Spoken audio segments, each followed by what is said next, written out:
Hello, human peoples. You're listening to the podcast network of Gamefully Unemployed. To support us and gain access to great exclusive podcasts like Fox Mulder is a Maniac, Tom and Jeff Watch Batman, Star Trek The Next Futurama, and our latest show, Spiel Boys, head over to patreon.com/gamefullyunemployed. We do game streaming, movie nights with our patrons every Friday night, and you can even commission your own podcast about anything you want. Literally anything, within reason, and we have to do it.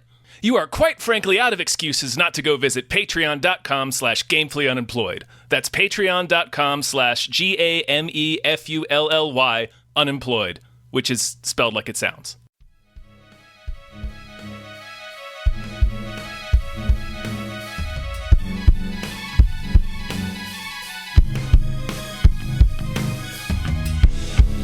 Hypecast mit Tom Reimann und David Bell.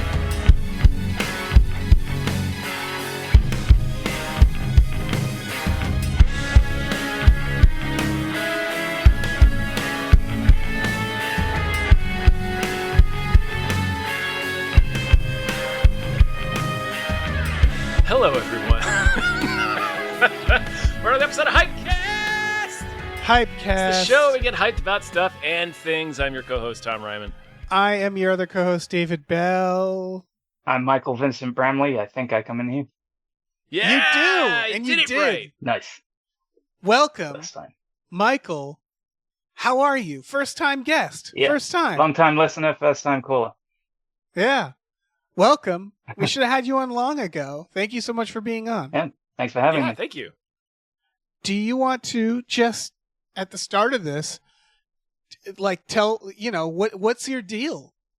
First time, what's your whole deal? What's going on? I'm an illustrator, and you guys plug me in every single episode of this anyway, so you can find me true. at MV Bramley Art if you want to hire me for anything. mvbramley.art, that's my website. And I'll plug the t-shirt design I just sent over to you guys. Oh, yeah. Yes. I will absolutely, we will be posting that. Yeah, you do a lot of our podcast art. For people who have seen our art and our shirts and our merch and like just our general channel art, that's you. Yeah, You also do like, most of it is you. yeah, you do like the small beans as well. Like people have seen your work. I've done some stuff for Small Beans and 1900 Hot Dog. Yeah. And some of your sister sites. And I'm very quick, so if anyone ever needs anything, you know where to find me. And your work is gorgeous. Absolutely gorgeous. Oh, thank you. Thank you for being on. Yeah. Well, all right. So I know you like art. Do you like movies? I though? love movies. I love television. I love old Okay. television. So yeah. Do you love old televisions? Yes, actually. That's the real question. Yeah, I have a whole thing where I've just I actually do like the aesthetic of old televisions, and I have drawn several of them recently. They definitely better aesthetic. Like I love the look of an old television. I don't like the literal look. If that makes sense. Well, I like the look, but man, they were a real pain in the shit. They were like 1,000 pounds. Oh, yeah. Those things were so heavy for like the tiniest screen. Yeah, they're, very heavy, and always just the image quality was just a little bit shitty. But that kind of covered up a lot of sins. So. Yeah, that's very true. We grew up with one of those gigantic wooden cabinet televisions. Do you remember those? Yeah, Yes. like the ones. Yeah, what? Did you grow up in the 1940s? No. In the 80s, but like it was like it was probably 3 feet high. It wasn't like a huge thing, but it was like sort of like a cabinet, and the television was in the center, and it kind of had like a little side thing where you could put VHSs in it. I guess it was like the whole thing was built into this ungodly piece of wood from some department store, and it weighed more than anything in the house. Oh yeah. You ever see, like, I never grew up with like a big screen one. Oh no, but it was a very small screen and a gigantic thing. Yeah. Yeah, I've sorry. never seen like a big screen TV, a CRT, where you're like, that just doesn't seem worth it. Yeah. Like, you're like, it's huge, and it's like, yeah, it still looks Yeah, like it shit. sucks. Yeah, but I bet you couldn't tell that the Incredible Hulk was wearing little green socks all of the time. You know? You That's true. couldn't, and it was awesome. They're both awesome, though. I like both versions. Yeah. I like that you can see the little hand steadying the boat in Last Crusade. Oh yeah, shit. When we first got widescreen televisions, I was surprised at just how much stuff you could see off to the sides that you weren't meant to see, like hand strangling animals and things. They just left that in. I think Buffy was one of the more notorious ones, or at least it had more of the examples. I think the X-Files had a few. The X-Files has one that sticks with me, and they seem to have gotten rid of it, like in new, because I watched. They may have done that with Buffy by now too. Yeah. Yeah, but there was one episode, I think the snake handler one, where Mulder and Scully are approaching a house, and in one part of the shot, for like 10-ish seconds, it's just like, oh, so that's what the boom mic operator looks like, huh? No. That is his full body in view. Cool. Actually, remember there was an episode of Buffy where I was looking over to the right for some reason on a widescreen, one of those early widescreen cuts, and I saw one of the monsters walk off and get handed a bottle of water as they were leaving. Yeah. Google it if listeners, if you weren't around for this particular part of the internet, because I'm sure there's still clips of it up there. There were some really funny ones. Right. Yeah. I really want to, if anyone could find that for me, that would make me very happy. Yeah. Like I think there was one where there's like a full guy like underneath like Willow's like fucking vanity or something, like a boom guy. Right. There's all sorts. They should know better, because like At the time. No, because I've been on sets where what they'll have is the monitors to watch. They have lines to represent, like, this is the border in this version, in this version, this version. This is widescreen. But they probably didn't use that back then, because when they were making those early episodes, they weren't planning on there being widescreen television. No, they're banging them out, and they're just like, I guess it's just funny to think back then. They're like, it'll never get better looking than this. Yeah, and it's just funny to like. There's of course like Red Letter Media did a thing on Star Trek Star Trek Next Generation, and how like if you watch those in HD, there's so much shit. Yeah, just like. So, like weird tarps up and tape, like inside and it's just the like, shuttle in TNG, care. You can see the carpeting has just been kind of rolled up to the sides of the walls. Yeah. Oh man, I can't wait. I have all the Blu-rays and I haven't watched. I'm way more familiar with the original series, where you can see some funny shit in that too. But yeah. Kind of picturing That's this great. would be a bad premise for a horror movie today, but like 20 years ago, if you came up with like an A24 style horror movie called Widescreen, just about people who can't see all of the weird shit happening in the edges of the screen. Wait, the people in the movie can't see? The people in the movie are unaware of the people manipulating their lives in the edge. You'd have the little blinders. the little frame on the thing. Yeah. That would be delightful. Yeah. I wanted to do a long time ago a movie about a guy who realizes he's in a crappy movie, and like is just like realizing that like everything's falling apart around him, the sets aren't very good, but then that's the idea, and then you're like, yeah, I guess it's really just a joke. That's Throw John Candy in there, make it delirious. Yeah, fuck it. It's great fodder for a fake trailer. Oh yeah. We should talk about movies, right? Yeah. About trailers, but first we have some producers to thank, so we should thank them first before we get started. Big old thank you to @NerdNumbers. Was glad to talk wrestling with Dave and Jeff. Thank you. Thank you. Thank you to Zero Charisma. Thank you. Thank you to 2001: A Space McNulty Odyssey. Thank you. Thank you to A Thumb in the Honeydew. That's where it goes. Thank you to Aaron Burser. Thank you. Thank you to AJ. Thank you so much. Thank you to Andrew. Michael deserves more hype, McGuire. Woo! Thank you to Andrew Howe. Demands a single act of kindness. Thank you. Thank you. All right, let me jump in here. Thank you to Asking Seven. Thank you. Thank you to Ballet Karate Hulk. Thanks. You can't see his makeup in low def. Thank you to BLT22EWHVIS-B. Thank you. Thank you to Bootler Bootlesson. Thank you. Thank you to Brian, who Tom knows. Thank you. Thank you to Brockway, loves the Meat Millie. Mm-hmm. Thank you to Burrito, the skankiest slut in town. Thank you. And thank you to By Jason Pargin's highly controversial new book, I'm Starting to Worry About This Black Box of Doom, out now. Thank you. Thank you. All right. We got trailers. Let's do this. Let's crank these out. Yeah, the live action Lilo and Stitch crank trailer. these hogs. As we always say, our famous saying. It's on all our t-shirts. Yep. It will be now. It will be now. Yeah, now it will be. Yeah, it should be. It deserves to be. I'll get to work. All right. Good. Suck the flavor. Oh. Yeah. Live action Lilo and Stitch. Yeah, it was going to happen eventually. They've been threatening to do it for a long time, and now it's here. I mean, it's 50% animated Lilo and Stitch.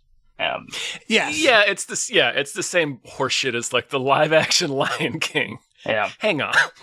Yeah. Let's slow down with that action? Description. Is it? I mean, though? I would love a version of the Lion King like that movie Roar, where they get real lions. Yeah. And it's just a fucking mess. Try to put face paint on a real baboon. Get Tippi Hedren's family involved. Yeah, why Definitely, yeah. Melanie Griffith will do it. not? Yeah. This looks like Lilo and Stitch. It looks like for the most part. Lilo and Stitch. Yeah, you know. Yeah, go ahead. No, I a lot of people get very upset about these because they're very cynical. But They are. I'm not gonna watch it, so I don't give a shit. It might make some kids happy. I don't know. That's kind of Yeah. it's funny because like with Lilo and Stitch, that movie I think is very underrated. It's one of my favorite Disney cartoons, and it feels like it's been largely kind of not like forgotten. And like this is the first time one where I'm like, well, maybe young people will watch this and then they'll watch the original, you know, where it's like, it is cynical, but that's the best. That said, like someone on Blue Sky pointed this out, what they have tweaked does feel like it is like slightly changed, at least in aspect. Someone pointed out that in the original Lilo and Stitch, one of the things that Lilo does is goes around and takes pictures of all the tourists, the fat honky tourists that are visiting Hawaii, and sort of it's almost like her way of reclaiming power over them. Because if you do a quick Google of Hawaii's history, you know it's never explicitly stated. It's just treated it's her hobby. She likes taking photos of big people. She finds them beautiful. She says, "Aren't they beautiful?" It was actually more explicit what she was doing in the original cut. I've seen a deleted scene where she directly. I've not seen that. Well, I don't actually know if they fully animate. I think I saw the animatic for it, but it was she directly comments on colonialism, I think, and then it just got cut from the final movie. Yeah, they watered it down, and now they're watering it down even more because they've changed the tourist into just a native Hawaiian. It sure appears that way, it's like. But the bully still looks like she's white, so maybe it's still in there. I don't know, and maybe this is not the same character. You know, maybe there's going to be. I don't know. Disney is getting a little less brave. I mean, not that they were never that brave, but yeah. but I mean, I don't know how they're becoming even bigger cowards. I don't know if you guys heard about the controversy. My wife and I were watching this Pixar show, Win or Lose, which is beautifully done. Really lovely. I did hear about this. But go on. I haven't heard about this yet. I know the show, but basically one of the episodes was about a trans character, and they removed all references to that from the episode and cut it down to like 16 minutes. And Jesus, okay.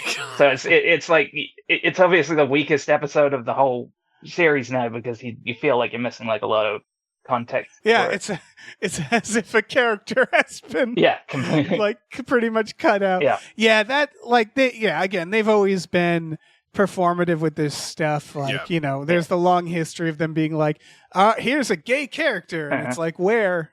Oh, it's them out of focus in the background in this one shot. But it's gotten worse, obviously. And it's like, that's why I wonder if they just like changed it. Probably. Yeah, Lilo and Stitch has a long history of last-minute changes. I hope they go back to the 9/11 version of the ending, because the original ending, it was they hijack a commercial plane in the cartoon, and then a 9/11 happened, and they're like, "Whoop, let's just draw over that." Let him do the plane this time. Enough time has passed. Yeah, and I think we need the original cut of that Spider-Man movie that they cut all the Twin That Towers. trailer, yes. Give us that trailer back where he webs up a helicopter between the world trades. Yeah. I worked at a movie theater when that trailer got pulled, and it disappeared. Like, everybody went to the managers like, I want a copy of that trailer, and they're like, yeah, it's gone. It's gone, which really means they took it. But, like, it was just very highly coveted. They might have. I knew that. I mean, they were pretty hardcore about getting that trailer back. Yeah, too. they might So have Sony might have actually made sure that trailer got back. Every last one, yeah. They might have, but who knows? I would have stolen it. You can feel free to cut this out, but that just reminded me of when I worked in a comic store in 2008, and they accidentally released an issue of Batman where the word "fuck" was on every other page, but it was by they accidentally censored it incorrectly, so that it was printed over the censorship box. That's great. So it got recalled, but like most of the stores in New York were holding issues back to sell on eBay. They went for like $80 to go overnight.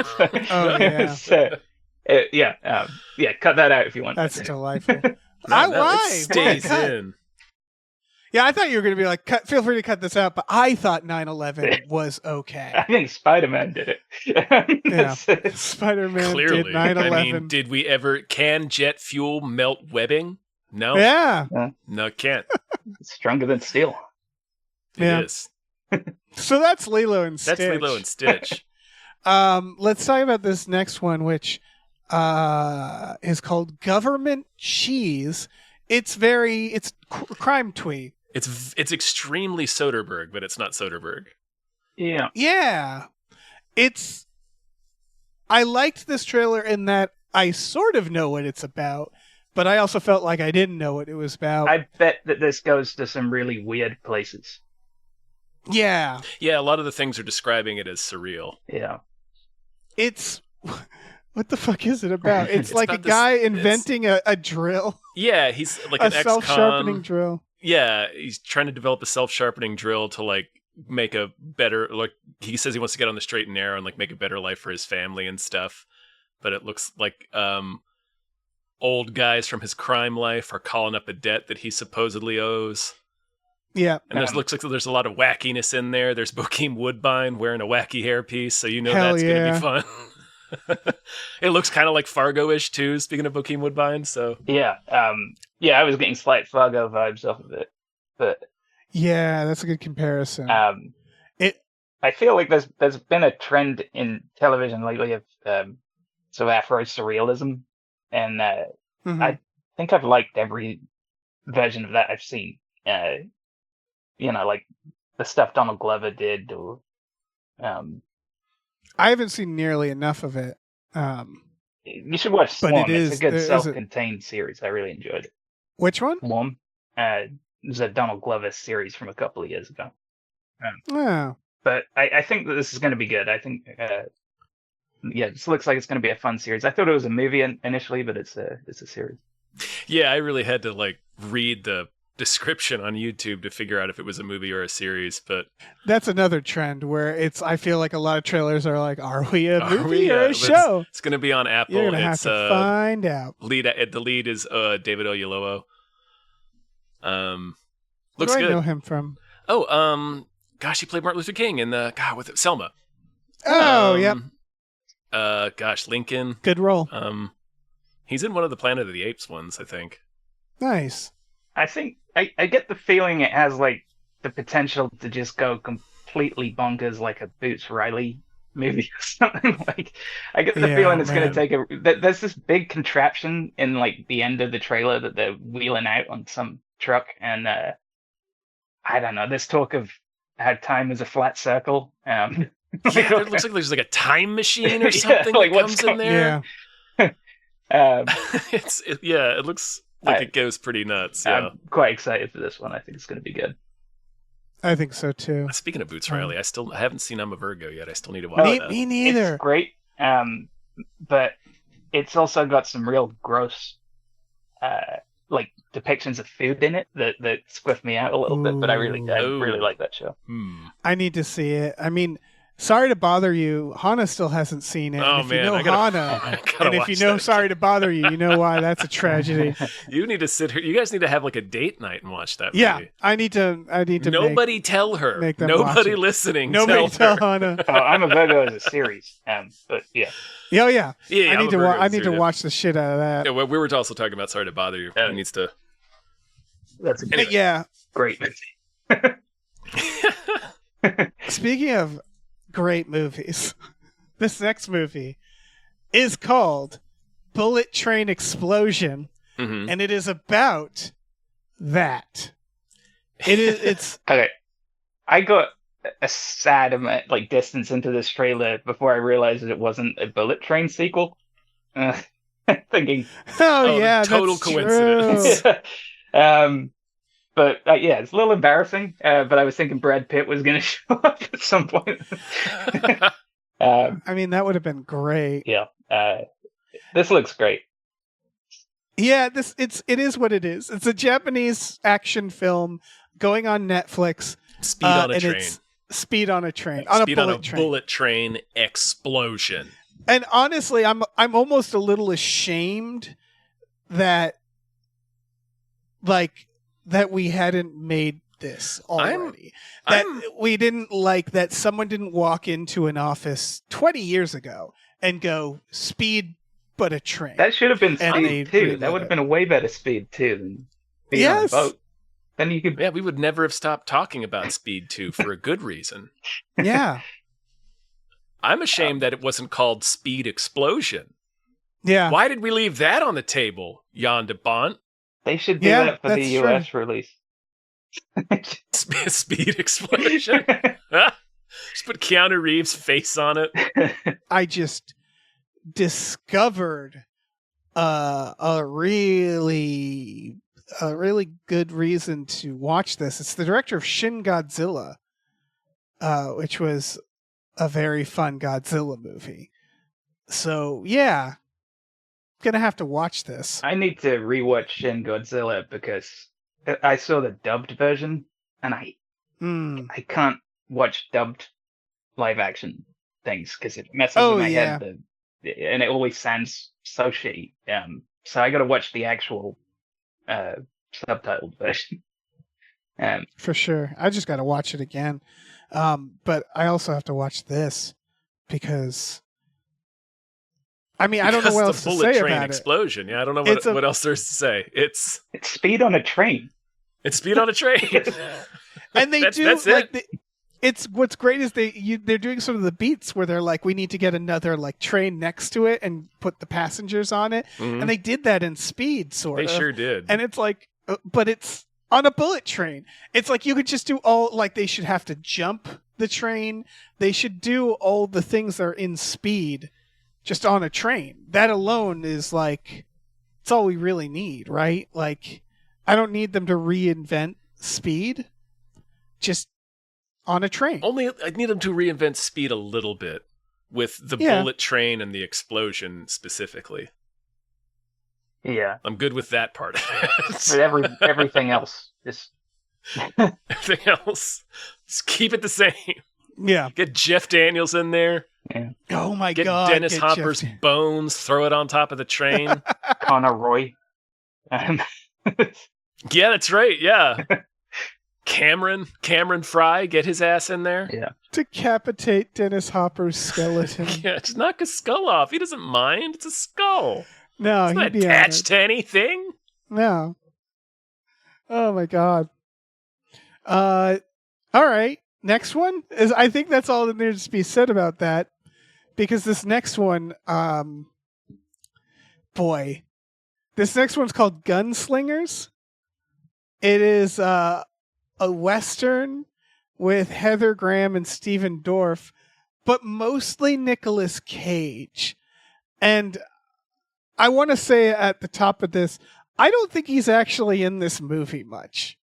Did you all get that vibe that he's in it for 5 minutes and he makes those 5 minutes really count? I think. I go ahead. I'm sorry. You go ahead first. No, I think that they told him he was filming a horror movie, and that he was the monster in it. He doesn't look like he belongs in a Western to me. Yes.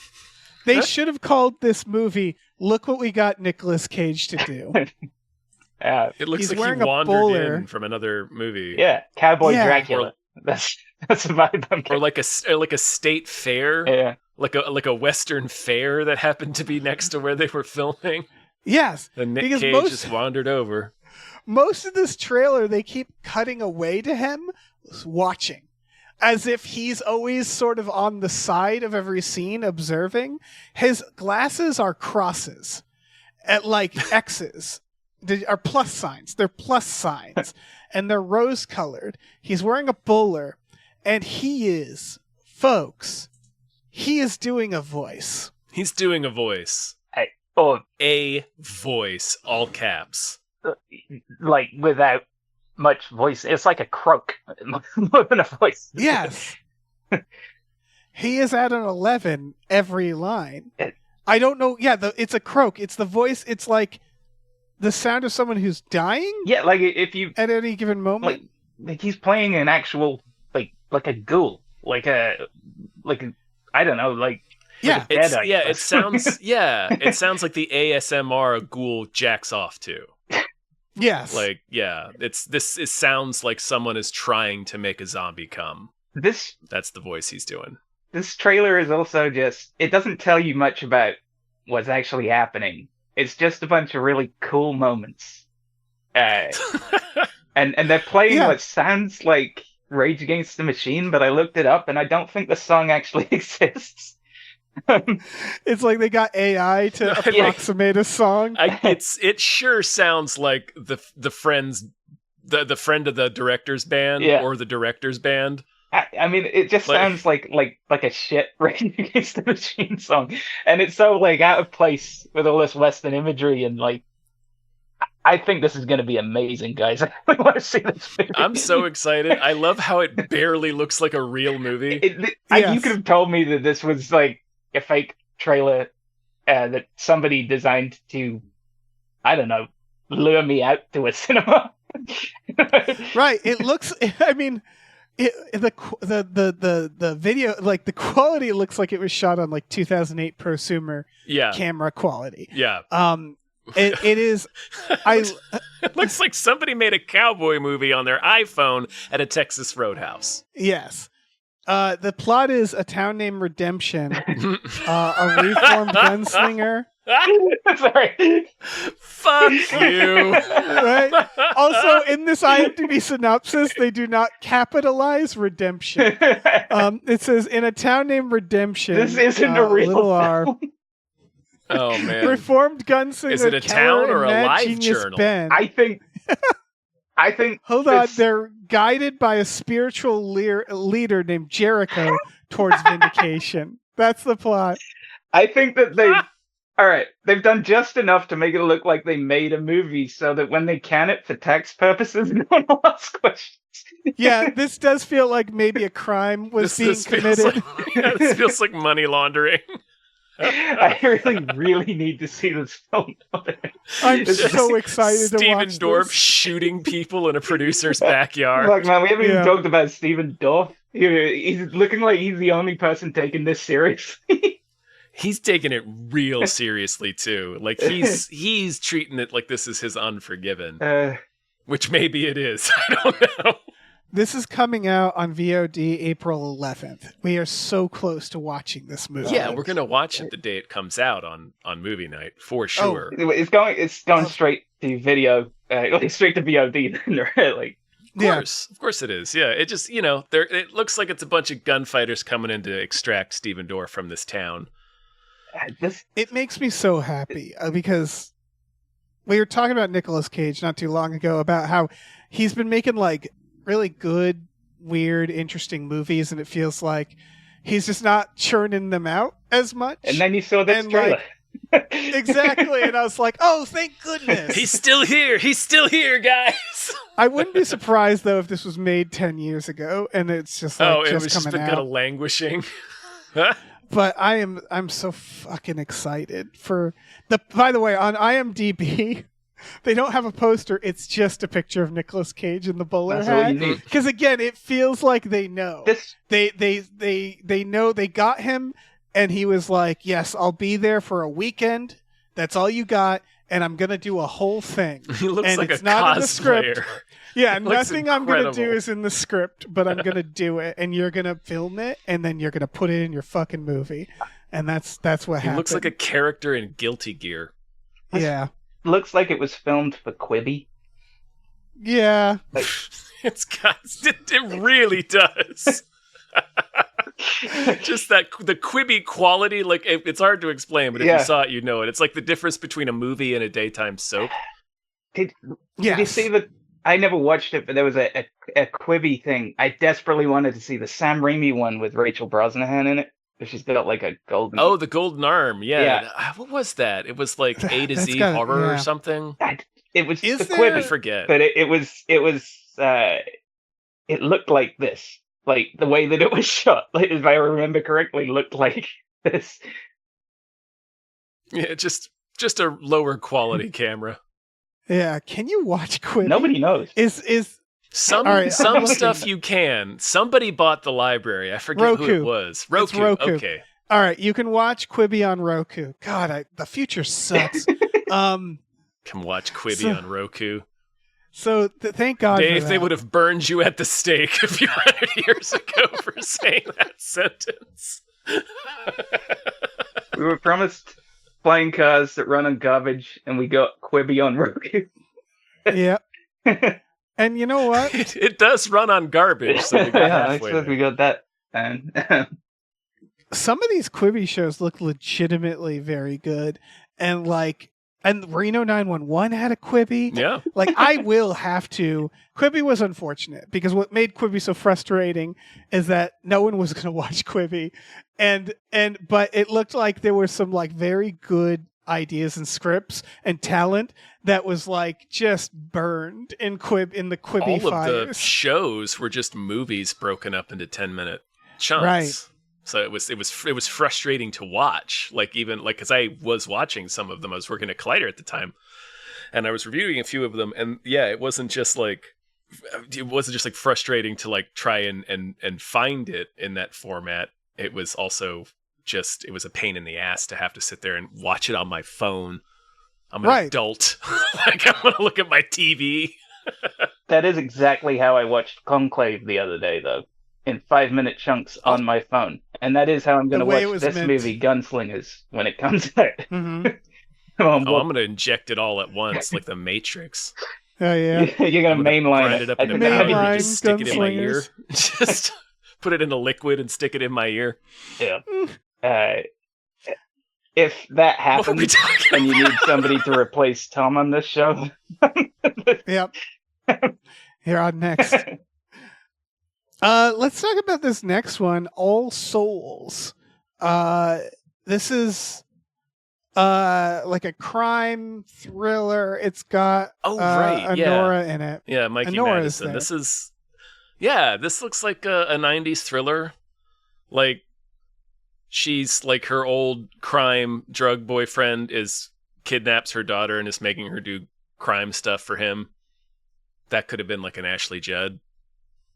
Oh, So yeah. I'm into this. I'm into, it looks like it doesn't have the biggest budget, but I haven't seen Honora, but this was apparently I released. thought she was like, oh, sorry? This was apparently released in 2023, and they re-released Yeah, it that now checks because out. of the Honora buzz. But That makes sense. it doesn't sound like it was bad or anything. It just sounds like it flew under everybody's radar. Right, yeah, taking advantage at the moment.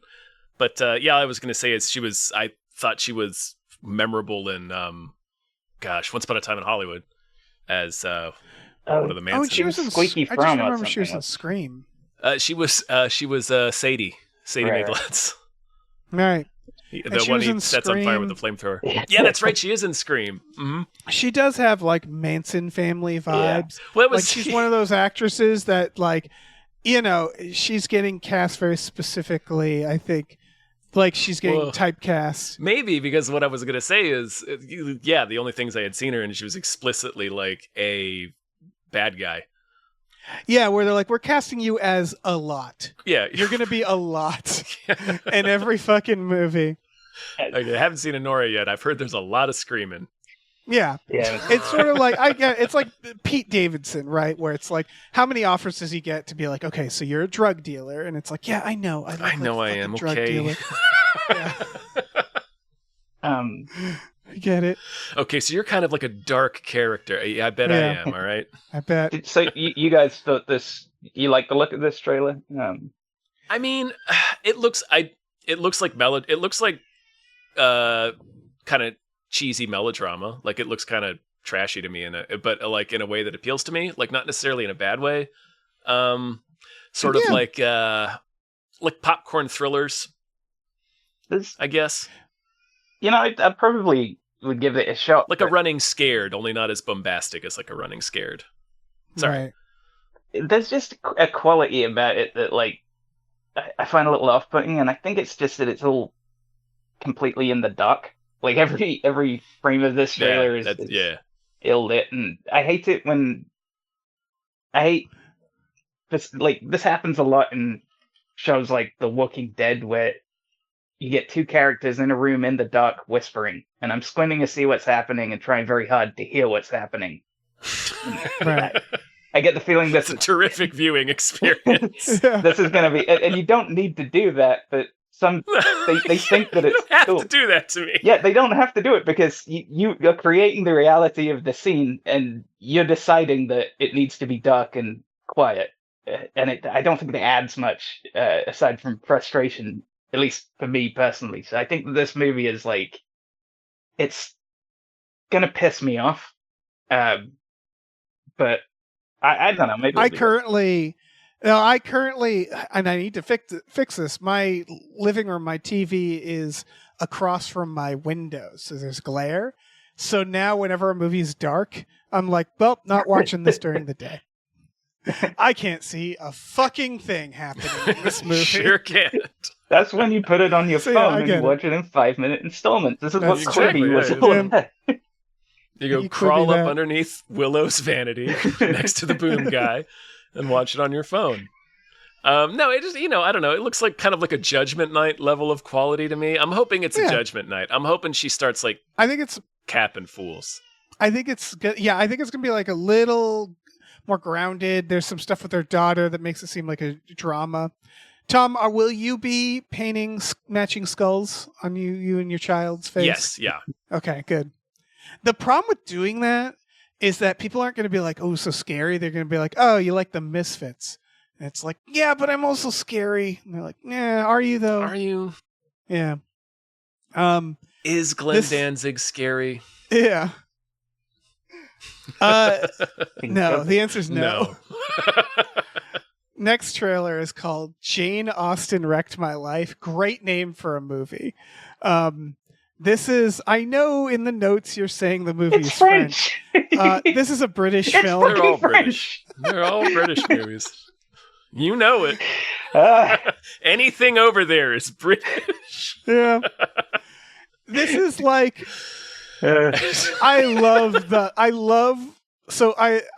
this, the way they're selling this. Is they're like, this is going to be so digestible. It's such a freaking like Englishman who went up a hill and came down a mountain type thing. Frenchman who went up a hill. But it is, sure, most of the movie is English. I mean, in English, but, or it seems to be anyway. But I love, the pull quote that I wrote down is, doesn't take much persuasion to enjoy. And I was like, that is perfect. Right. Like, this is the vanilla ice cream of movies. Not even, that's too sweet. Like, it's just like, this is a wafer, a flavorless wafer that you can eat. And it's delicious. It's one of those Dansk butter cookies. I'm not knocking it. No, this is like perfect. It's like, it's one of those movies, sort of like maybe this is a bad example, but like a Waking Ned Divine, where it's just like, if you can convince our dumb American asses to sit down in front of this movie, you really enjoy it. Just so, like you're saying, it doesn't take much convincing to get you to watch, to get you to enjoy it. It presents like a watch with grandma movie, right? And I wanted to note that. I was going to say, this is exactly like the kind of stuff I watched with my grandparents when I was a kid. They put this on and, make them happy for a couple of hours. Right. I wanted to note that because on IMDb, I have learned that it's rated R for language, some sexual content, and nudity. That's because it's French. I keep telling you. Yeah. Like, that's all French. Yeah. I just enjoy that. Doesn't mean it's also not a children's movie. Yeah. I just feel like this is I'm going to watch with grandma, and then oh, fuck. So, you fucking movie. You screwed me. Like, it's that type of movie. It's like Bridget Jones without the comedy. Yeah, it's dry. It's right. Well, it is. Yeah, there is comedy, but it's just extremely dry. They have like Bug and Ben Colin Firth in there, playing. Yes, they do. Mr. Darcy type, and I think he's given like from the trailer, he's given like a weird performance, and I kind of wonder if it's going to be one of those. Yes. It's going to be. I don't know what's wrong with his eyes. Yeah, I think what it is like... it's difficult to direct foreign actors, I assume, which is why you get like the English people in RRR or the or any white people in Squid Game. Like they come in and kind of ruin it. And I think it's because you don't necessarily know if they're giving a good performance or not when they're not speaking your language. Maybe I don't know. Yeah, I think it depends. The director to director, I would assume. I don't know how exactly, I don't know. I've always wondered that. I think of Chan-wook Park doing Stoker, his only American film, which I like, but I saw some people criticize it as it feels a little lost in translation, which I didn't get from that movie. But we should probably explain what this movie's about. It's just about a woman whose boyfriend submits her writing to. She's into Jane Austen, hence the title. Wait. Wait. It's her best friend, not her boyfriend. It's her best friend. Are you sure? Because it felt like they did. She says later, "I kissed my best friend." Yeah. They have a will they won't. All right, that makes more sense. Yeah. Okay. It's a triangle. You see, Dave? And it's the great grand nephew of Jane Austen is I guess the person judging her as a writer for some. It's like a contest, or it's like an internship or I forget how they describe it. It's or a residency basically. Right. He's just get to come to this manor that I guess he owns, this estate with a bunch of other writers, and just chill out and write. And he hates everything he's doing. He doesn't enjoy doing this. The meet cute is him driving her home and telling her that he fucking hates Jane Austen. And then she flags him off in French. And then he's like, I speak French. Yeah. And they don't get along, but then they do. And then they shtup. They're shtupping in this, I'm pretty sure. And then the best friend complicates things. Again, this goes down real smooth. Yeah. I'm not going to watch this. Yeah, I love this quaint little shit. Yeah. It's nice to have low stakes sometimes. It is. And again, great name for a movie, I think. It's just, it's kind of perfect. I hope it goes, I don't know. I hope it spirals. Right, yeah, what if the title's not cheeky? Yeah. What if it's like a desperate, mournful wail? That's how we're supposed to hear it. Or her Jane Austen zombie, ruins her life. Oh yeah. It could a ghost. It could be like that movie Spencer, where, she goes to this place and it's literally haunted and drives her insane. Oh, I never saw that one. You should see it. That sounds delightful. It's insane. Yeah. I meant to. That was the Kristen Stewart one. It's right? Yeah. Not the Princess Diana biopic that was advertised. Right. Damn. Now I do want to see that. Is there phantoms? I can. Do you want a spoiler? No spoilies. No spoilies. I'll find out for myself. Yeah, but this looks, You know, it looks quaint. It looks as European. Doesn't take much persuasion to enjoy. Yeah, just sit your ass down and watch it for 10 minutes. You'll charm your socks off. Yeah. This next trailer, I feel like there's like 20 horror movies with this title. The Uninvited. Yeah. And I was like, this has to be like a thriller, because it's got Walton Goggins there. And I was like, well, of course this is a fucking thriller. Like, I was doing the math in my head. I was like, okay, so he shows up. It's like home invasion. No, it's like a quaint drama comedy, where an old lady shows up at this like lady's house party, and is like confused and like thinks she lives there, and then she like it seems like she like Mary Poppins the shit out of them. Oh yeah, she does. It's like Mrs. Doubtfire. Yeah. Or Mary Poppins. Yeah, if she just wandered up to the door and was lost and confused. So she follows them home like a lost puppy, and then they ask if they can keep her. Yeah, pretty much. They're like, let's keep this old lady. Yeah, why not? It feels like because of the presence of Walton Goggins, like it's just about to explode at any second during this trailer. It's way tenser than I think it's meant to be. It's an extremely tense trailer, right? Especially because that's he's styled exactly the way he is in White Lotus season 3, and I just keep thinking he's going to lose his shit. Something. Right, the twist in this movie is like Walton Goggins plays a normal guy. I mean, he's kind of a prick. Yeah, but I'm there's just definitely like stress on the marriage, and the presence of this old lady is revealing some hard truths about their lives, but also maybe some positive ones. Yeah, I just don't buy it. Don't buy him as a regular guy. Right. Maybe also he's going to strangle someone any second. Yeah. The movie also has Pedro Pascal in it, and he's playing somebody who may be trying to get in between. There may be like a love triangle aspect or something. Oh yeah, he's definitely trying to bone the wife. Yeah. The old lady, by the way, is also the aunt in Twister, is Meg. That's Twister. Trying to figure out who she was. Helen Hunt. Do you think she's going for an Oscar here? Or, I think they all are. Right? I mean, why not? Yeah, might as well go for it.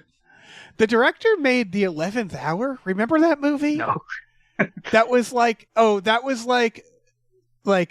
Inconvenient Truth, and they were like, nah, we can do more like disaster than that.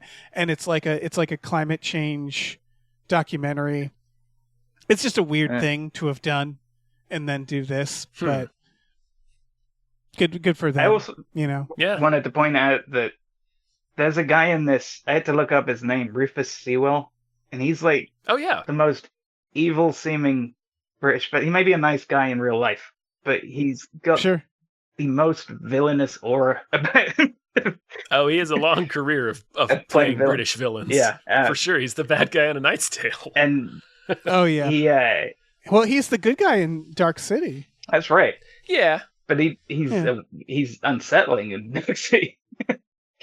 He looks like his skull grew and his head didn't. Like he's got a pronounced skull that makes him sinister. His skin looks weirdly I don't mean that as like an right. Like he's not a bad looking guy. Don't get me wrong. You're right. He looks sinister. He looks like Jude Law's The Dark Half. He looks like he could be one of those aliens in V that's wearing like a human skin suit. Yeah. And so I get it where, this movie has several dudes that I'm just like, I would just expect to have a villain turn in this movie and won't, apparently. It's just a delightful movie. Unless it's like an old lady changing lives. Unless there's something hiding there that they didn't put in the trailer, but it does seem like it's meant to be an uplifting film. I don't know. It is ambiguous. They have moments where they're like, is she a ghost? Is she a witch? And I think they might play with that more than they're letting on, is kind of my theory, but we'll see. I don't know. Yeah, it I don't know. It's an interesting idea, I suppose. I don't know if I'll watch it. I like Walton Goggins a lot. I mean, I like it. I like the whole cast actually, but yeah, it's fucking what's her name? Elizabeth Reeser from them Flanagans.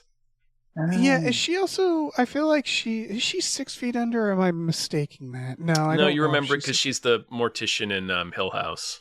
Yeah, you're right. I'm wishing them together. Yeah, she's great. are. Yeah, I knew she looked familiar, but I couldn't place her. I'm rooting for this movie. I'm curious about it. It's a compelling idea for a drama. I would watch Walton Goggins in virtually anything, to be honest. Yeah, that's also true. Yeah, and it just we were talking about low stakes a minute ago, and this is like high stakes, low stakes to me. You know, like sort of like Virginia Woolf. If that makes sense. Emotional high stakes. Yeah, and I like these kinds of movies too. So maybe I will watch this because we don't get these too often, and this is a pretty sweet cast. I don't know. Yeah, looks good. Speaking of both emotional high stakes and regular high stakes, and Pedro Pascal. Yeah, we have The Last of Us Season 2. The full trailer's out. This is going to be out next month. I'm excited for this. I'm excited. And also, I really loved the first season. I haven't played the games. Okay. Yeah, we won't say much about season 2 at all. That's what I was like in the notes. I was like, I don't know because I'm like, there's not much I want to say about this besides like, I'm excited for it. I liked season 1. Season 1 was really well done. If your complaint about season 1 was that it was just kind of like watching a recap of the game, it looks like this is going to be pretty much the same. Like the trailer they were all immediately identifiable moments from the story. They even got Jeffrey Wright in to play the same character, which is sweet. So he plays Isaac in the game as well. People are mad about witch casting. Oh, Caitlin Dever, because she didn't bulk up. Yeah. It's fine. She was meant to play Ellie initially, right? She was probably. That sounds right. I remember for a couple of years they were saying she was going to play Ellie, and then they, held off. I think maybe because of COVID or something. It didn't. I think all around they've nailed this show. The fact that it is just recapping the game is kind of what I like about it. Because, like, I don't know, like there's certain people, like my parents, I believe, watched this, and they were people who I was like, I wish I could just like sit you down and play the game in front of you, but that would take days. And I've had that with Hana too, and it's like, this is very convenient for me, because yeah, I had that with Marina as well because she was too tense to like play through the game when it came out. Right, and making someone watch you play, it's just like, I don't want those moments where I'm just playing the same part over and over again, getting frustrated or mad. Mm-hmm. It's like, that's no fun. Because it's all to say, The Last of Us, both games, is one of my favorite stories of recent period. Yeah, they're pretty good. Yeah. So I'll amend what I said before. I did play the first one a little, and I couldn't get into the gameplay. It just wasn't for me. I get that, The story was really speaking to me, but it wasn't enough to keep me going. I felt like every time I picked up the controller, don't want to do this. So I felt this is absolutely perfect for me because I get to, watch that story play out, and, I don't have to play the game. The best way to play the game, in my opinion, is you follow it with one of the Uncharteds, because it's like the last, you don't want to do the opposite way. And that's all to say that like The Last of Us plays like an Uncharted if you were you had like weights tied to you.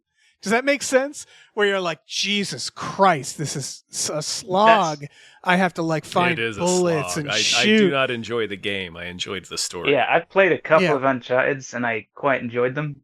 And I, like, for whatever reason, I guess, like you say, it feels like you're being weighed down. Here's the other way to play it. So I actually played through most of The Last of Us, the first game, recently at a friend's house because he had cheats on that enabled you to only have unlimited explosive arrows. And let me tell you, the game goes fast that way. It goes really fast. I don't know if that's the way to experience it for the first time, because there's some very emotional sequences that are suddenly very funny because you're exploding everybody every given moment. They should do a special edition of the first season like that. Yeah. What, just Just of the first season of the show? Yeah, just play through it with blowing people up. He just has an exploding. It was so much easier, let me tell you, handling them zombies. I want to see that scene where they have that moment with the giraffes, and then just one of them explodes. Yeah. Just takes a shot at him. Just Joel Board is just like, I bet I could hit one from here. Yep. And she's taking in the quiet grace and beauty, just blows its head up. Yeah. Tongue hits her in the face like a Metalocalypse death. Yeah. I would play it with cheats, probably. I play a lot of stuff with cheats because I'm very bad at video games. Sure. Yeah, why not? Play it any way that makes you happy, right? There's just one specific thing that I wanted to talk about this trailer that I wrote in the notes, and that's just there's one extended shot of just a guy absolutely melting a zombie with a flamethrower right in front of a mailboxes, etc. Good for him. That was very funny to me. I enjoyed that. Yeah, that's great. That's the beauty of a good zombie apocalypse. Right, It's like having a fucking emotional scene in like a Taco Bell. Right. Like it's possible. I guess that's impossible in real life too. I like that they went for a deep cut though for absurdity. A mailbox, etc. Solid pull. Yeah. It's still Chernobyl making this, right? As far as I know. Yeah, it looks like it. I will say, so the Abby thing, the idea that because in the game Abby is very swole up. She's yoked. And it's not necessary for the character. It is, I think, a cool detail of that character.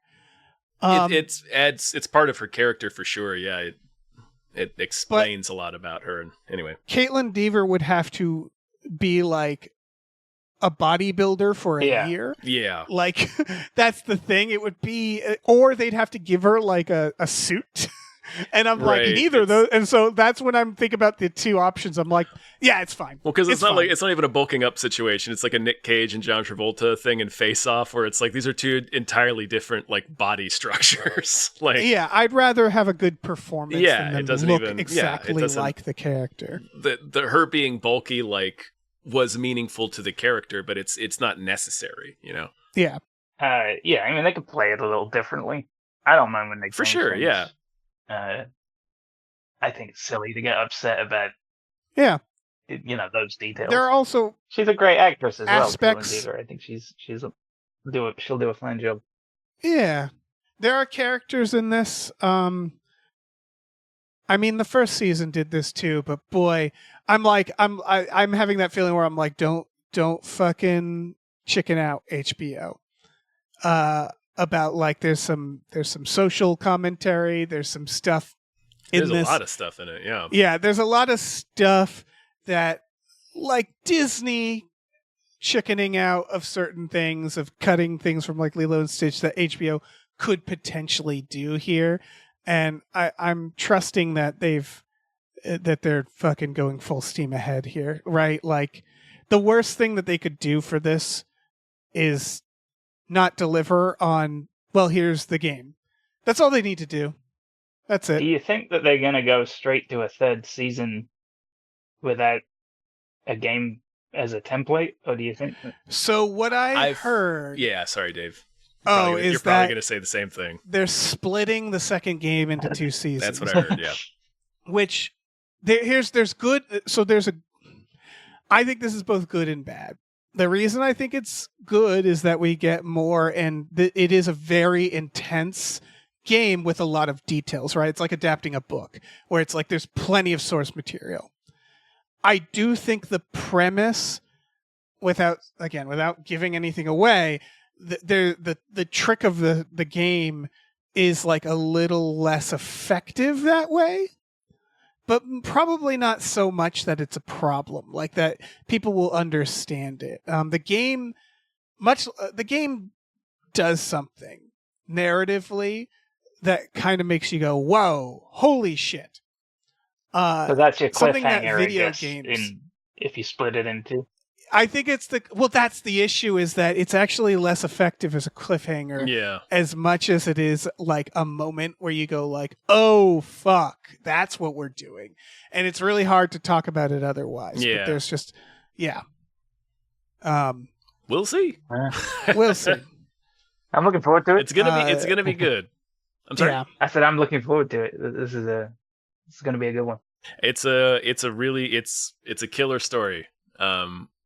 Yeah, I think, is this controversial? I think The Last of Us 2, the game, might be better story than the first one. Yeah, I agree with that. Yeah, I think so too. But it can't exist without the story of the exactly. first one. The first one's an origin story. Like they're so connected, and like that doesn't diminish the first one. Like the first one is still a very, very good story. They're kind of all one story, which is why it makes a great TV show, and why, like, I don't know about you, but like when they first announced the sequel to the video game, I was like, I knew this was coming. Why? Yeah. Right, because it does end in an ambiguous way, but it was like, fuck, I don't know about this. How do you top that first one? And then they're like, here's how, and you're like, oh, I see. That's incredible. Fair play, yeah. Right. All right. And you didn't think we'd have much to say on it. Well, it's like we didn't think we'd be able to talk around it as effectively, I guess, as we did. I don't know how effective it was. It's one of those things where, like, this isn't the same thing, and I want to make that clear because I don't want people to think this is what's in The Last of Us. But have you ever watched a movie with someone where they go, "You're gonna love the twist," and I'm like, "Well, now I'm not, because you just told me there was a twist."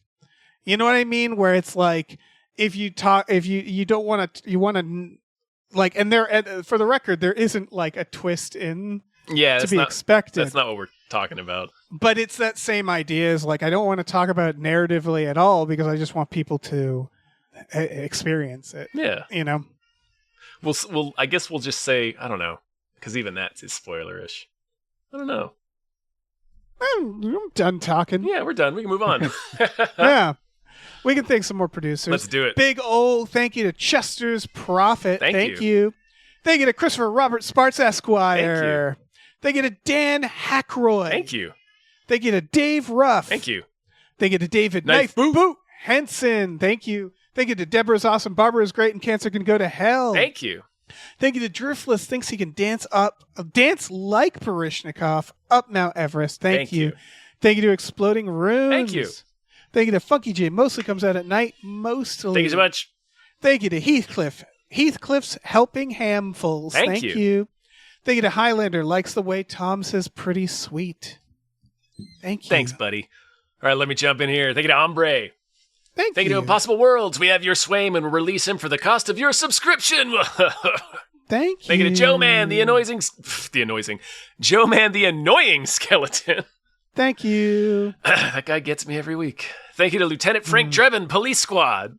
Thank you. Thank you to Look Mime on a podcast. Thank you. Thank you to Mackenzie, Fuck Shuffling with Willem Dafoe's confusingly large dick, Chill. Thank you. Thank you to Mike the Lurker. Thank you. Thank you to Norm from Cheers. Thank you. Thank you to Oh Shit, it's Candyman. Oh shit. And thank you to Numino Ultra Microscopic Silico Volcanoconiosis Anti-Disestablishmentarianism Jones. Thank you. Oh, all right. News stories. Let's talk about this dreaded DVD rot that's happening for Warner Brothers films. I know. I've read the little link, and it's specifically Warner Brothers DVDs produced between 2006 and 2008. So unfortunately, my hilarious stepmom joke in the notes does not actually work. I like how niche of a person this affects. Right. Like, there are people who are going to be like, oh my God, I got to check on my copy of Poseidon. Yeah, fucking fuck. No, I actually do have to check on my copy of King Kong. I do have to check on I have to check on that. My copy of The Fountain, although I need a Blu-ray of that anyway. Yeah. Superman Returns, No Love Lost. I can't play any of my DVDs from back then anyway because they're all in the English region. That's so they don't play. Well, you can't get a region free? I think like the PlayStation has a region free. Oh, it is? Yeah. There's a few yeah, I think so, but I think it may like make you pick, which I can't remember now. I knew like the PlayStation 4 at least was region free. Maybe 5 is too.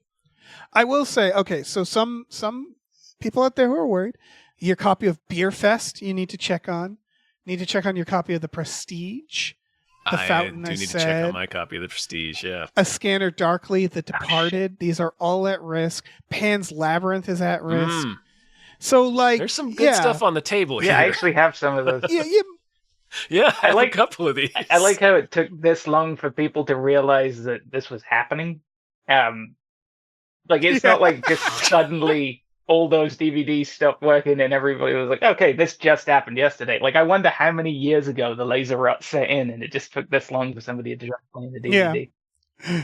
I don't Someone know. popped in Firewall and was like, I do have some DVDs that just kind of skip for no reason, and they're Blu-rays, and I always assumed they were just defects in the disc, but I don't know. Yeah.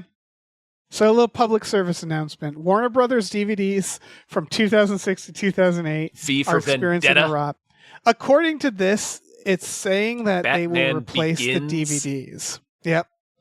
They will replace them apparently. Oh yeah. But I'm not sure. This is a Joe Blow exclusive where he said like someone in our comments said that they will replace it for free, and I'm like, okay.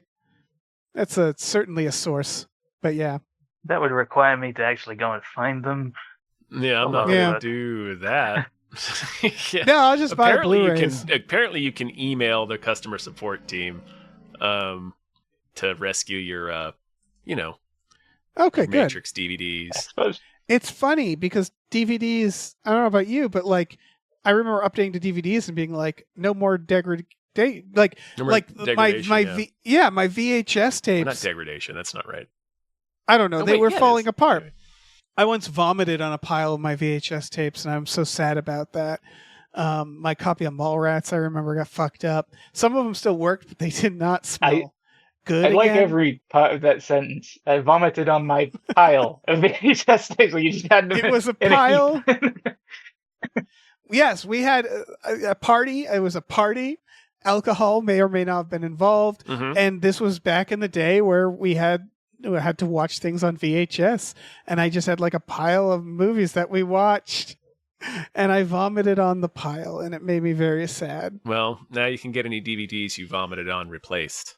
That's good. As long as you vomited on them between 2006 and 2008. Does that mean the Poseidon remake? Was that Warner Brothers? That's what I said. Poseidon. That's at risk. You did. Oh, that's right. Troy? Is Troy at risk? No, that's 2004. 300 is, though. 300 would definitely be, yeah. Batman Begins? Possibility, yeah. Yeah. Yeah, all these things, folks. Definitely the Batman Gotham Knights or the Batmanime. Yeah. You guys know. We covered it on Tom and Jeff Watch Batman. The made-for-DVD disc of Batman shorts they put out right before The Dark Knight. Sure. Anyway. Oh, I have. Yeah. I just found that the other day. Right, check them all. Yeah. I found that in my pile of DVDs. By the way, are there people... please tell me we haven't gotten to this point where people are like, I just like the classic look of DVDs over Blu-rays. Like, is that happening yet? Probably. Because I'm like, because that's a thought I've genuinely had myself at one point where I threw on a DVD, even though I could have like rented it in high def, which is fucking, first of all, it's wasteful, but also it was like sometimes I'll do that and I'll just throw on the DVD because I can't find the Blu-ray or something. I'll just be like, I don't mind, it's kind of like, it's got a little bit of personality, this kind of low def, and I had to I had to catch myself, I guess. My eyes are shitty. I can't tell the difference. Well, between high def and low def? Oh man. No, really, no. Blu-ray and DVD, oof. God, remember when some movies you still had to like flip the DVD? Yeah. Like, I have the new, 4K Lord of the Rings extended cut, and I was waiting for the moment where it's like, now it's time to put in the second disc, and it didn't happen. I was like, oh, right. we don't have to do that anymore. That's incredible. I remember having, trying to watch Titanic on video, and I think you had to have you had to replace because it was so long. Yeah. It was two VHSs for sure. Yeah. More news. Justin Lin is directing Berserker, spelled with no vowels though. Keanu Reeves' comic book. Yeah, I think he's also in it. I haven't read the comic book. It's a vanity project. I saw this on display at New York Comic Con. So it's definitely meant to be Keanu Reeves' likeness. Oh yeah. But something I Yeah. would never read, honestly. I mean, maybe it's good.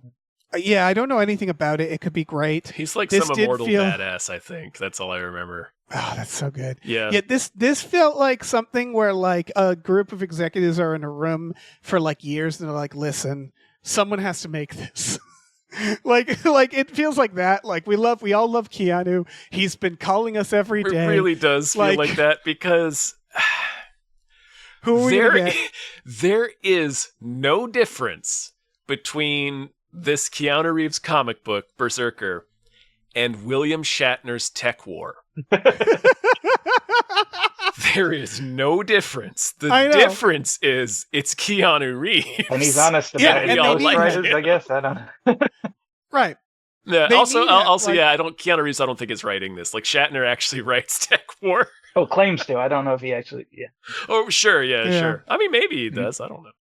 I'm imagining like parties where they're like, oh, fuck, Keanu's over there. I gotta talk to him about John Wick, but like he's gonna bring up Berserker He's if gonna I talk go about over Berserker. I want to do the comedy. What's Oh. I really hope he fuck. pronounces it without vowels somehow. there. Yeah. Hey, do you want to talk Berserker?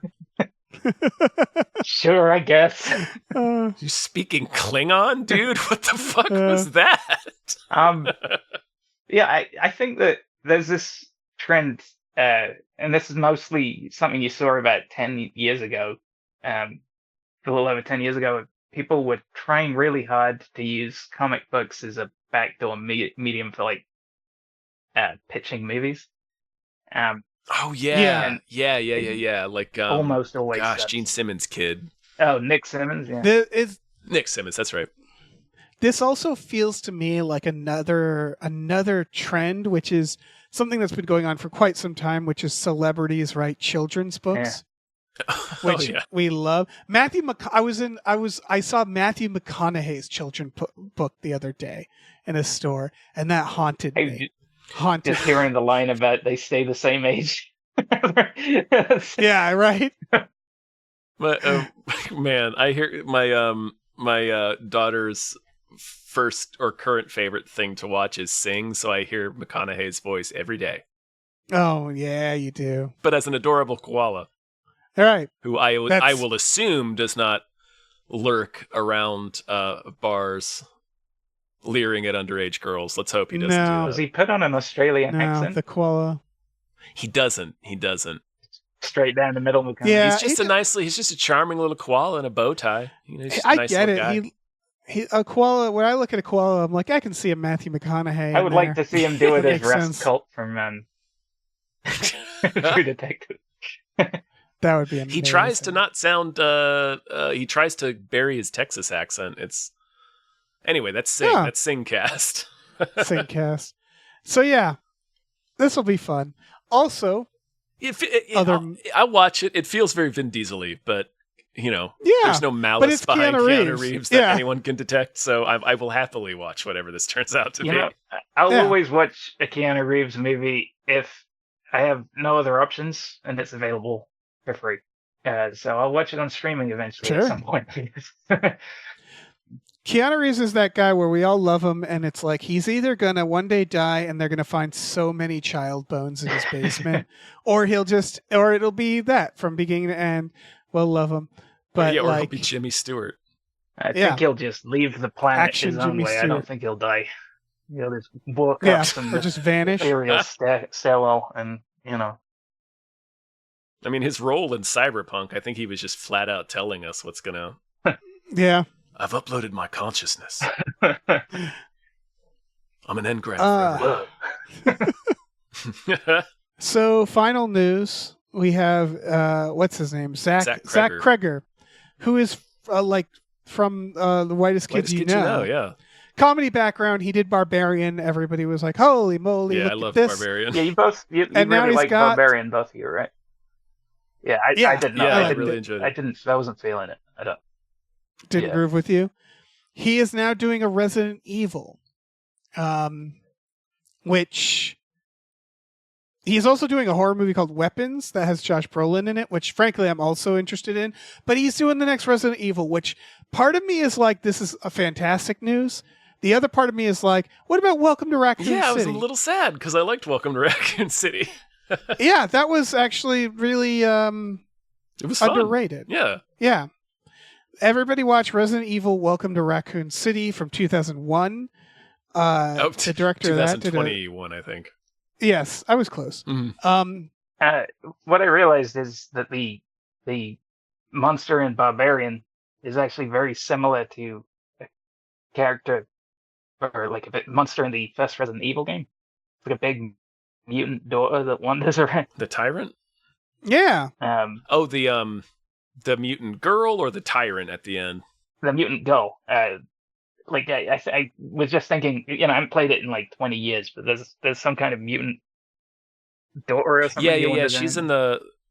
Yeah, they put her in Welcome to Raccoon City. That character actually showed up in the GameCube remake. She wasn't in the original version of Resident Evil. Okay, I gotta mix it up. I'm blanking on her name. The listeners are screaming it at me. But anyway, the director of Raccoon City also did the VHS segment with the sorority girls burying the girl alive. Yeah, I liked that one. It was a good segment. Man, I they want did another Welcome 47 to meters down. Yeah, I do want, but that's all to say that I want both to exist. I want this other version. There's also this is identifying a very weird pipeline that's starting to happen, which is the comedy.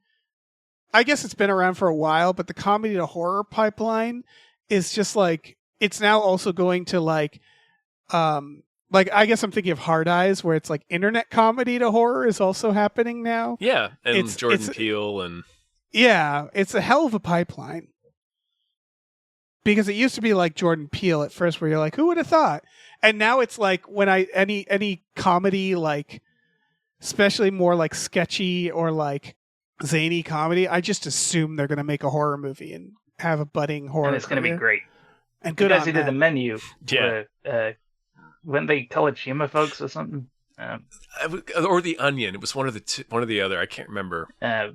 But I've been following. Or some, Josh Rubin used to do sketch comedy online, and he's done a couple of these. Yeah, he was College Humor. Yeah, he was College Humor. Yeah, The Onion, the head writer of The Onion, the TV Onion. That's right, TV Onion News stuff. Network. Yeah, did the Menu. Yeah, I actually get writing for The Onion for years and having just a huge darkness in you. Yeah. Yeah. Like with having to think about politics and stuff and being like, I need to write some horror. But it's just, I mean, I get it. Like, it's also, I mean, if you take something like The Menu or Get Out, those could either be the premise of a comedy or a horror and work equally well. Yeah. So, and Barbarian was also like comedy horror. I think what they do is, they use comedy to be like, yeah, see, I know, I know funnies. And then they get say. Yeah, and then they get the Resident funnies. Evil. And then they're like, now I know scaries. Yeah. And I've proven I know scaries, so I can just do scary. I know funnies and scaries. Yeah. I assume this new one will be also funny. I'm sure. But I want them to perform like the original voice actors did in the original Resident Evil. All the weird pregnant pauses and, full on B-movie. Yeah. It's an interesting series because, like, I've only played a few, and from what I can tell, Resident Evil games are either straight up some of the creepiest games that I'm like, I don't want to be here, I don't want to play this, or some of the most batshit stuff I've ever seen. They're frequently like, both. What was the one we played, Tom? The co-op? That was 5, I think, or 6. Was it one? Fuck, it was either 5 or 6. I just remember doing wrestling moves on a like suplexing zombies and shit. Wasn't 6 Village? Was that the one with the... No, that's 8. That's 8. That was one of the first person ones. But we played one of the I think we played both 5 and 6. Did we? Really fell off of the series like ages ago, but I look at them now and it looks like like I played the first few games. It's a completely different genre, I think. Right. It's always interesting to kind of That's check all- in and see what they're doing. But Right. It's all to say when they're like, they're making a Resident Evil film. I'm like, what kind of Resident Evil, though? that's a word, isn't it? I want to see the one where they have to, like, the characters all have to try and figure out this completely bizarre security system just to get from one room to another. Like, if I had to, I have to find the blue key and the orange key and insert them at the same time. Yeah, these riddles about paintings and gemstones and shit. Yeah, I want to. Yeah, why not? It's a 2-hour movie. These play this idiots in classical piece. tactical gear solving riddles. Yeah, they don't shoot They a can't single get- zombie. It'd be like a Saw movie. At They that have trouble point. getting Who around. did this? Yeah. They keep getting inhibited by the camera shot where they're like, they can't see where they're going well. I want all of I that. want little guys. But in the like, edges it's of the wild to widescreen. watch. Sorry. Yeah. It's wild to look at like Resident Evil Retribution, the Mila Jovovich, and look at like Welcome to Raccoon City and go like, these are both valid adaptations yeah, in their own ways. yeah, they're not. Yeah. Weird. We should probably thank some more producers. Yeah, let's do that. Big old thank you to Psychic Bigfoot. Thank you. Thank you to Pumpkin Spiced Ed Nog. Thank you. Thank you to RevMD. Thank you so much. Thank you to Ricky Cilantro. Thank you. Thank you to Robert. Thank you. Thank you to Rosemary's Baby from Eraserhead. Thank you so much. Thank you to Ryan, the Silly Money Goose. Thank you. Thank you to Screaming Horse Pyramid. Thanks. Thank you to Sorry Cop, world's most laughable centrist. Thank you. Thank you to Steven. Thank you. Thank you to Sweet Keel. Thank you so much. All right. Thank you. All right, let me take over. Thank you to the conveniently placed self-destruct button on the top of every baby's head. Thank you. So convenient. Thank you to the Midnight Pager, what patrons at midnight. Hey, thanks. Thank you to the Oatmeal Savage. Mm-hmm. Thank you to the To-Be Terror Bunny, thinks you could use more Rutger Hauer in your media diet. It's true. Every day. Should be one of your meals. Yeah. Thank you to these 7 Bs. Hey. Thank you to Tiger Drawers, Pratt Thompson. Raindrops keep falling on my head. Thank you. Thank you to Tip Drizzle. Thank you. Thank you to Tux. Tux. Thank you to Vincent. Vincent. Thank you to Will Rhymes with Bill or Bill Rhymes with Will. Thank you. And thank you to your mom. Thank you. Yours. Yep, that's the one. Dave, here we are. Another one. Yep. We could sit here and talk about Resident Evil for days, Yeah. if not weeks. But We sure unfortunately, could. I have to cut all that short and ask you if you have a movie that deserves more hype. I absolutely do. You son of a bitch. 100%. 1, 0, 0, and then a little 0 and a slash Yeah. and a little 0 under that. Kind of like 2 zeros 100%. were playing seesaw and then one of them fell off in a weird way and then rolled Exactly. under the other way. Under and died. Yeah. A death, a child's death represented in circle and line form. Exactly. Yep, that's math. So Lay it on me. this is called Cannibal Mukbang. Now, for people who don't know what mukbang is, it's a type of video where I don't want to say disturbingly popular, but for people who don't know what it is, You can say it's weirdly disturbingly popular. where people eat on camera and other people watch, and they don't masturbate. It's not that kind of thing. It's it's been popular for a while. Yeah. People eat and it's like ASMR, you know. So that's all to say. This is a movie about. It's what it sounds like, more or less. It's coming out on VOD March 25th. This is March. This month is March. So this month, that's time. And it's about a lady who does mukbang videos, and this kind of quiet guy who falls in love with her and learns.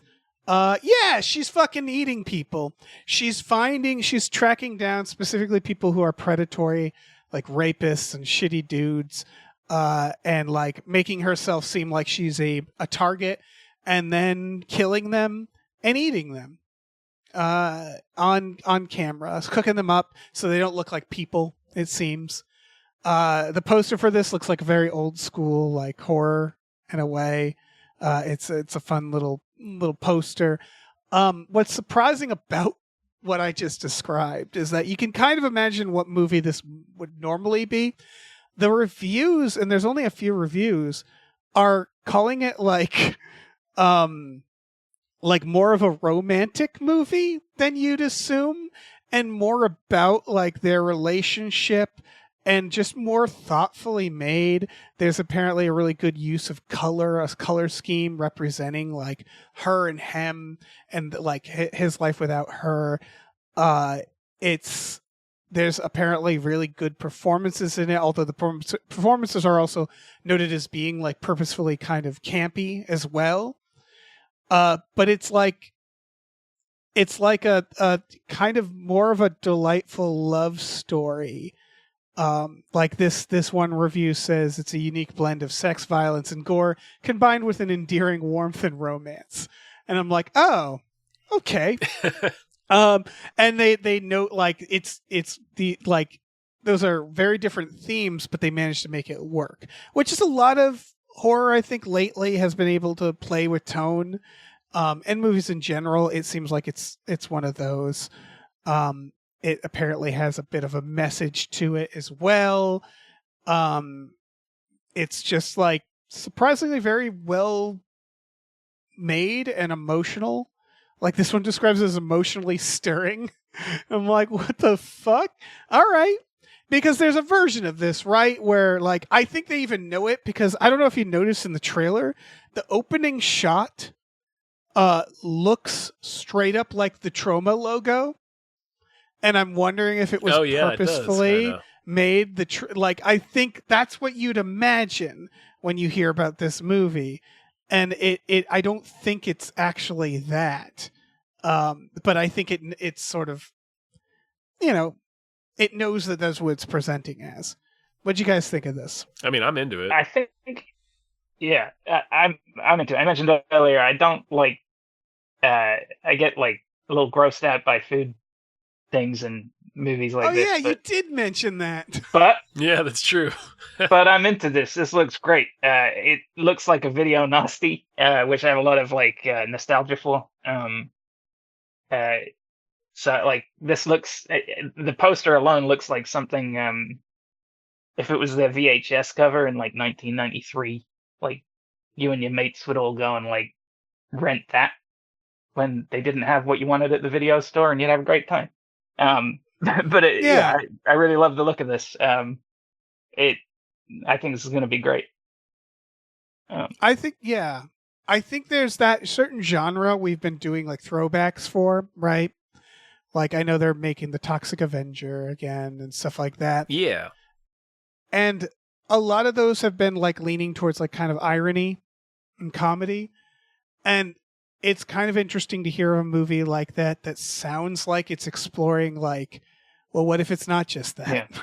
what other things could we make this? What if it looks like that? We make but we a romance, like an earnest story. Yeah, like making it in earnest because it is a throwback and there is a level of irony to it just built in because of that. But like we've talked about this with a couple of other throwbacks that we've looked at recently, but this one is actually like going forward in terms of making not only a movie that would have been made by like a Troma type studio in 1984, 85, but also filming it and producing it like it's a movie from there as well. Like it's doing a really good job of looking like it's from the time period that it's representing. Yeah, sometimes movies don't do a good job with that. Sometimes it feels like too throwbacky. It looks like Stranger Things. But like, this one, like the cameras gets kind of fuzzy, you know, like it looks like one of the midnight movies you'd watch on like USA, like a Zombie Nightmare or some shit like that.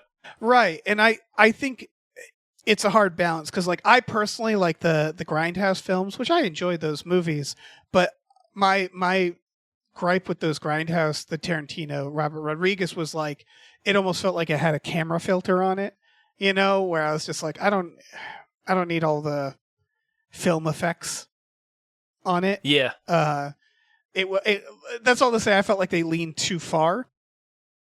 It felt too much like they were trying to throw back, where it started like it was like too much grain, too much laying that on, because it's like there was certain. Yeah, it was like you could still tell it was modern.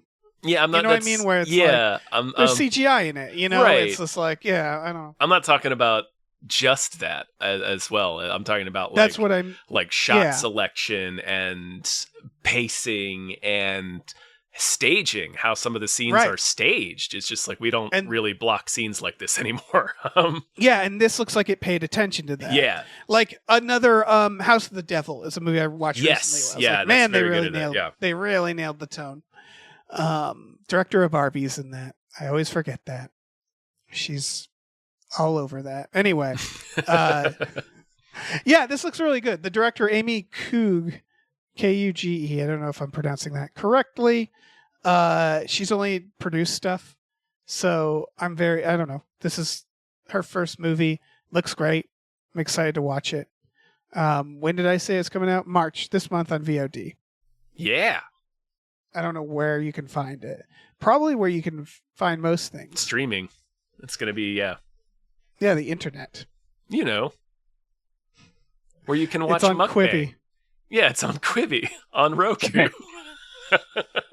Watch Mukbang on Quibi on Roku. Yeah, just Google Mukbang probably. Quibi Roku. Shudder has been scooping this stuff up, so yeah. Cool. That's it. Yeah, we've done it. We did a sewed. Michael, thank you so much. Yeah, thank you so much for being on, man. Yeah, anytime. Yeah. At the end of this, would you like to remind people where they can find you? Say anything? Good movie, but not, like whatever statement you want to give. Yeah, whatever other Cameron Crowe movie you'd like to shout out. I'll tell you what. I'll shout out Jeff May and Dre Alvarez's podcast Nerd. I just recorded an episode with them. I don't know when it's going up. Oh, but we talk about Marvel versus DC from the 90s. Oh, sweet, yeah. Otherwise, find me on my delightful. website mvbramley.art. do it now. We have a Patreon. Yeah, Tom. we do. Patreon.com/gamefullyunemployed. GAMEFULLY unemployed.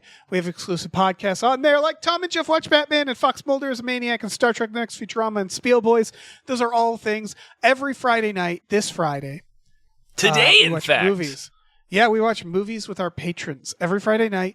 It's a lot of fun. Feel free to join us. That's all through our Patreon, though. So check out our Patreon is my point. That's the point of this. Yeah, all of this.